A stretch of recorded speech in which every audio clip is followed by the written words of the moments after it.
So ito guys yung Kula na pocket docking station na power bank. Ang binili natin guys ay itong color white, no? So ang itsura niya guys, ito yung pinaka-dock niya. Tapos meron siyang tatlong power bank. Ang isang power bank nito guys is meron siyang 5,000 mAh na battery ang bawat isa. Isin mo lang itong takip, sasaksak mo lang to.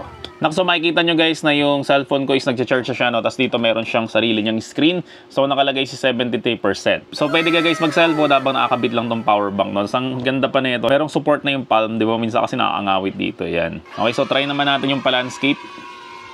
Pwede rin siya guys. So try ko rin dito sa isa ko pang cellphone. Yan, so kahit may case guys yung mga cellphone nyo, saktong-sakto pa rin siya, swak na swak pa rin siya. So try rin natin guys i-charge tong mga battery ko ng GoPro. Yan, so nag-charge rin siya guys. So any device guys, no, basta Type-C yung kanyang USB, so pwede ito, no. So meron rin isang product guys na ang pinaka-plug niya is yung lightning connector para sa mga iPhone naman. So kapag ka naubos yun yung mga power bank, ang ginagandaan dito, no, so idadak mo lang siya na ganyan, ganyan.